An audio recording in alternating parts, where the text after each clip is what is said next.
A graça e a paz do Senhor Jesus, amém? Eu gostaria de ser boca de Deus na sua vida mais uma vez. E ontem eu falei sobre a obra consumada. Hoje eu vou falar sobre o julgamento já foi consumado. E eu queria ler um texto com você que está em Efésios capítulo 2, versículo do 1 ao 3, que fala que Ele vos deu vida, estando vós mortos, vossos delitos e pecados, nos quais andastes outrora, segundo o curso desse mundo, segundo o príncipe da potestade do ar, do espírito que agora atua nos filhos da desobediência, entre os quais também todos nós andávamos outrora segundo as inclinações da nossa carne, fazendo a vontade da carne e dos pensamentos, e éramos por natureza filhos da ira como os demais. Então veja bem, o homem tornou-se inimigo de Deus, o homem perdeu a paz com Deus. E Romanos capítulo 5, versículo 10, na parte A, fala assim: porque se nós, quando inimigos, fomos reconciliados com Deus mediante a morte do seu Filho. Mas por que e por qual motivo o homem tornou-se inimigo de Deus? Nós sabemos que por causa do pecado, o homem ele se separou de Deus por causa da incredulidade, por causa não só por causa da incredulidade do pecado, mas também por causa da desobediência. O homem se separou de Deus, o homem tornou-se inimigo de Deus. Mas eu creio que não foi só por causa disso. Eu creio que o homem se separou de Deus, o homem ele se tornou inimigo de Deus, e essa inimizade ela veio também porque o homem foi atraído pelo inimigo de Deus, o diabo. A humanidade ela se ajuntou ao inimigo de Deus e se tornou naquele momento anti-Deus. Então durante toda a história os homens foram anti-Deus. Em Apocalipse se levantará o homem da iniquidade e ele representará todos os anti-Deus da história. Todavia nós sabemos que ele não será conhecido como anti-Deus e sim como anticristo. Mas todo e qualquer inimigo não tem paz quanto a seu inimigo, quanto a seu adversário.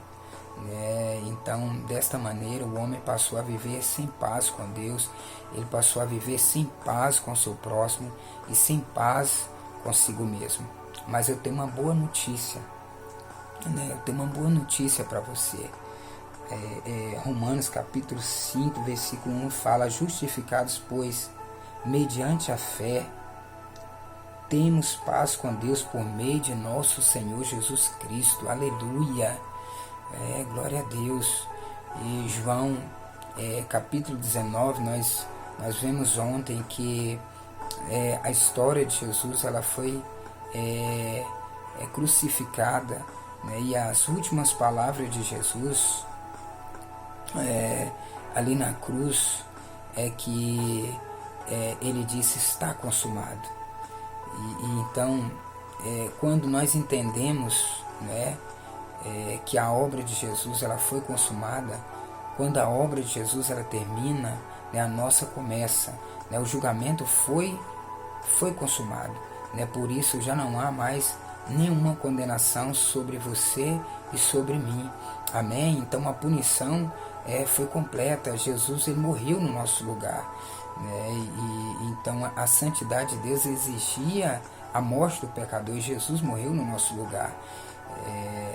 Nós agora temos paz com Deus, nós fomos reconciliados com Deus, e tanto Romanos capítulo 5, versículo 10, como no capítulo 5, versículo 1, fala a respeito disso. Então Deus fez as pazes conosco por meio de Jesus, Jesus foi o intermediário entre nós e Deus, amém? Mas por quê? Porque Ele nos ama. 1 João 4,19 fala: nós amamos a Deus porque Ele nos amou primeiro.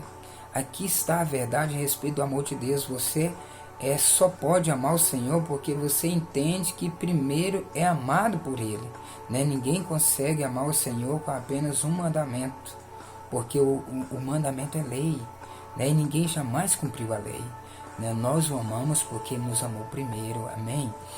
Então é interessante nós entendermos, né, que Deus ele não está interessado no quanto você o ama, mas no quanto você se sente amado por Ele.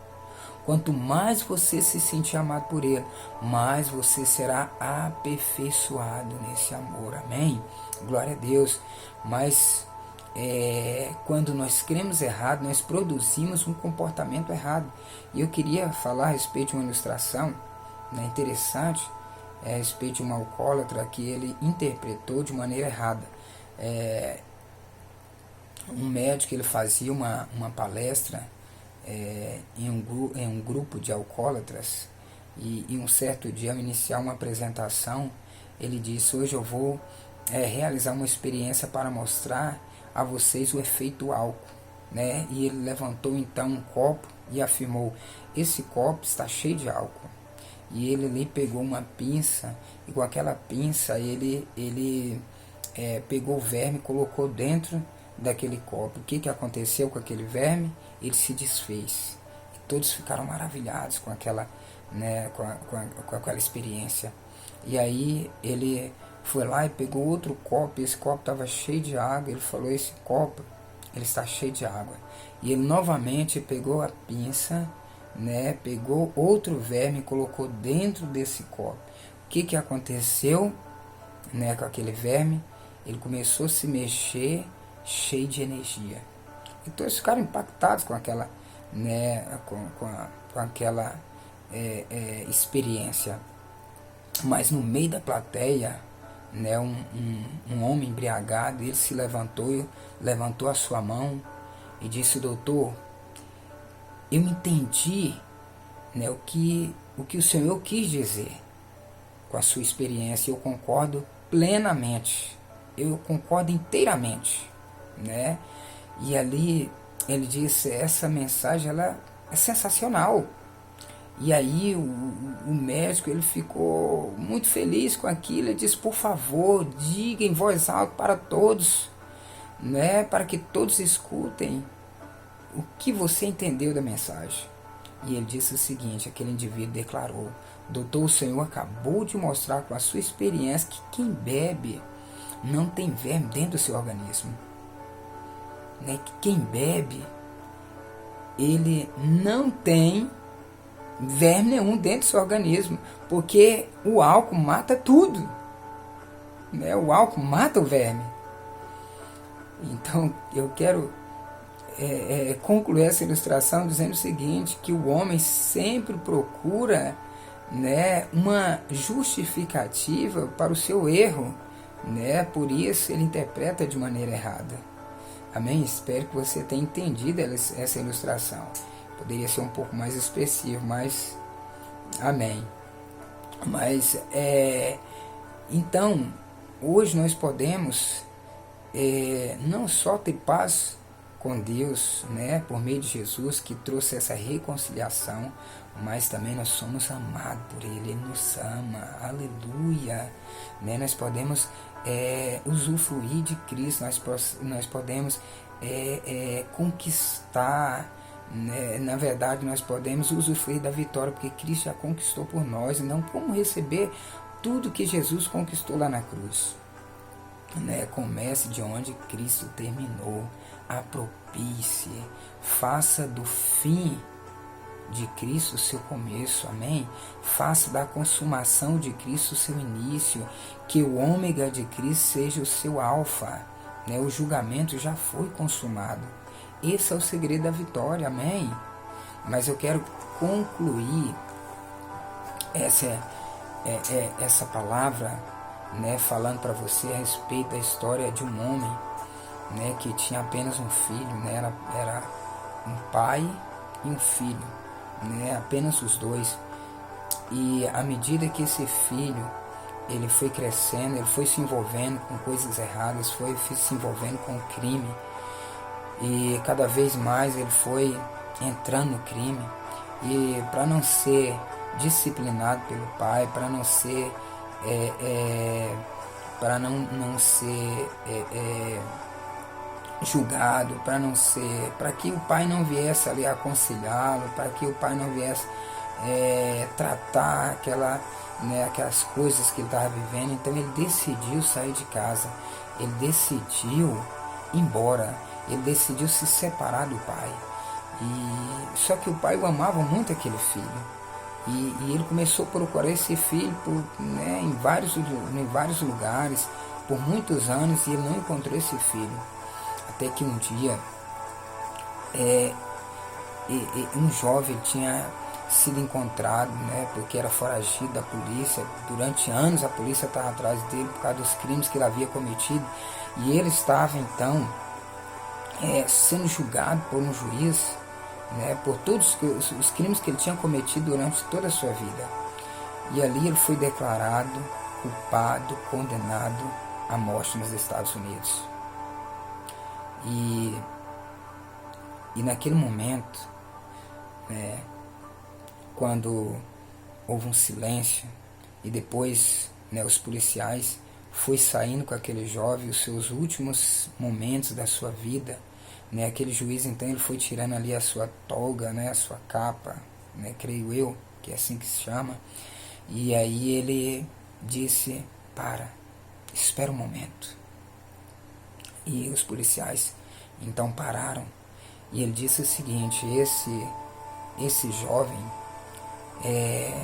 de fato, ele está sendo condenado por causa de todos os crimes que ele cometeu durante toda a sua vida, e pela lei ele tem que morrer. De fato, ele tem que morrer, ele tem que pagar pelos seus crimes, e ele foi condenado à morte.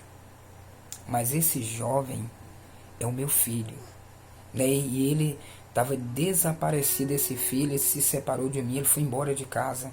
Durante anos eu estava à procura do meu filho, e eu amo, eu amo muito. Ele é meu único filho. E ele disse: filho, eu vou morrer no seu lugar. Filho, eu vou te substituir. Eu vou fazer isso porque eu te amo, eu vou fazer isso por amor. Mas provavelmente você já ouviu, você já contou, essa ilustração, essa história.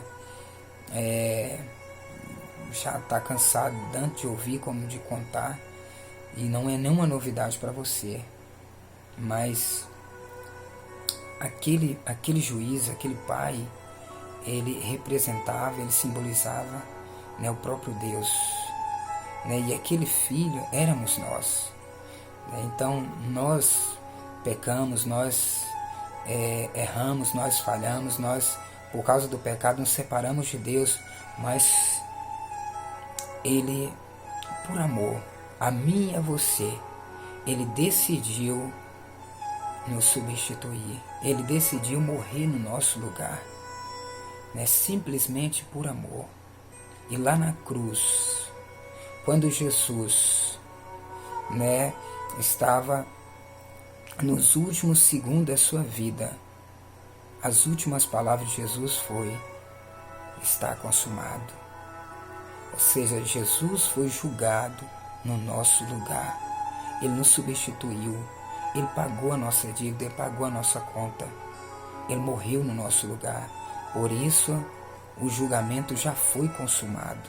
Amém? Não há mais dívida, não há mais julgamento para mim e para você. Por amor ele fez isso, simplesmente porque ele nos amou. Porque ele nos amou. Que você possa ter não só entendido, como ter uma ampla revelação dessa palavra tão poderosa, tão significativa, e tão importante, para mim e para você, saber o quanto nós somos amados. Que o Senhor possa te abençoar ricamente no nome de Jesus. Um forte abraço.